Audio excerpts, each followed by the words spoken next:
Rebonsoir les gens, seconde partie, plus personnelle donc, où je vais vous expliquer pourquoi je me suis reconnu dans l'histoire de Narcisse.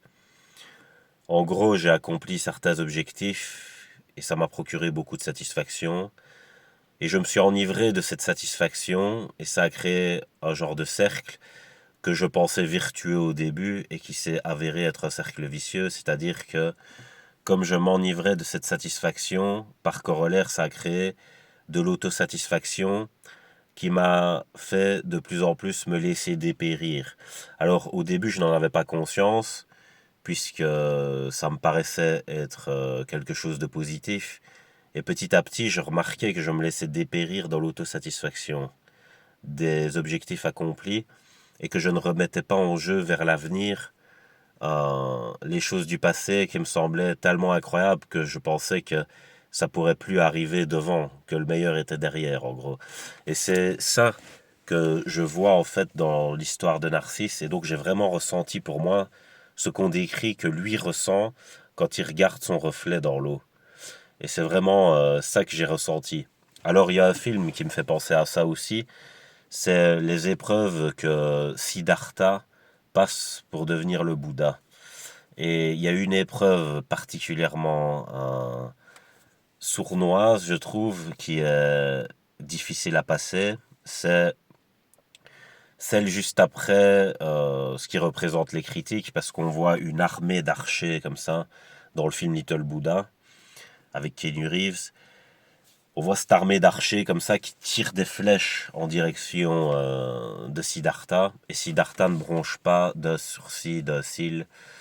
Et en fait, ça représente les critiques, les flèches. C'est-à-dire que l'environnement essaie de te déstabiliser sur la voie de ton apprentissage et tu dois garder le cap et ton self-control, ton sang-froid, quoi.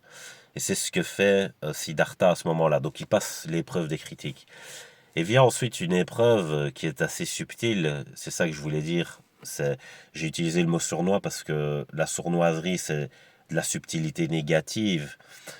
Et en fait, on voit qu'un Siddhartha similaire vient se mettre en face de lui et prend la même pose que lui. Donc, il se fait sager, en gros. Il se fait imiter. Et ça, c'est fait exprès pour lui faire perdre son sang-froid et que, justement, il s'écarte de la voie de l'apprentissage. Et je pense que c'est sa dernière épreuve, en plus, avant de s'être accomplie. Et moi, je pense que là, récemment, j'ai dû traverser un genre d'épreuve similaire et que j'ai échoué, en gros. Et c'est ça l'épreuve de Narcisse pour moi. C'est que quand j'ai vu le reflet en face de moi, je me suis méprisé. J'ai méprisé le fait de me voir en face. Et j'ai eu ce mépris de deux façons, c'est-à-dire d'une part l'autosatisfaction et de rester euh, content par ce qui est déjà arrivé et de ne pas le remettre en jeu. Et d'une autre façon, de ne pas accepter de me voir ailleurs que en moi-même. Et donc, ça crée une forme de faute, d'avarice, tu vois, de manque de partage. Tu vois, qu'est-ce que ça fait de te partager au final? S'il y en a qui te copient, pourquoi ne pas voir ça comme un genre de privilège où on te considère plutôt que de voir ça comme une forme de mépris. Et même si c'est du mépris, ça ne te regarde pas puisque tu es le seul maître de ton destin ou de ton être. Donc tu n'es pas responsable de ce que les autres font d'eux-mêmes. Tu vois, c'est ça qu'est la faute de vouloir essayer d'opérer là où on ne peut pas, et ça revient encore à ce que Marc Aurèle essaie d'expliquer par rapport au comportement du self, entre ce qu'on peut changer, ce qu'on peut pas changer, ce qu'on doit accepter, ce qu'on doit pas accepter, savoir où fixer le curseur de la limite au niveau de l'équilibre.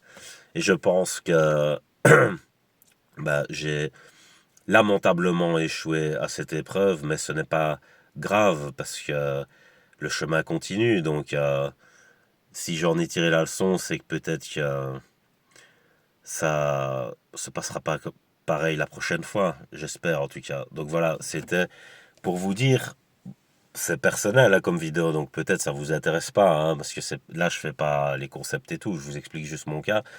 Mais euh, enfin, je voulais conclure en disant que moi j'ai pas vraiment honte des choses comme ça, tu vois. Par exemple, il y a beaucoup de honte qui tourne autour du narcissisme.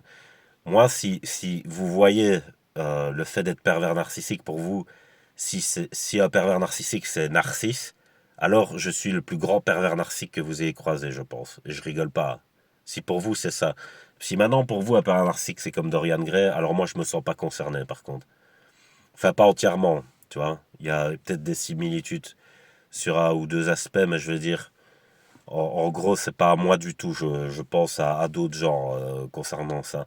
Maintenant, l'histoire de Narcisse, là, je suis complètement concerné, par contre. Donc voilà. Après, à vous de voir. Je vous laisse passer une bonne soirée.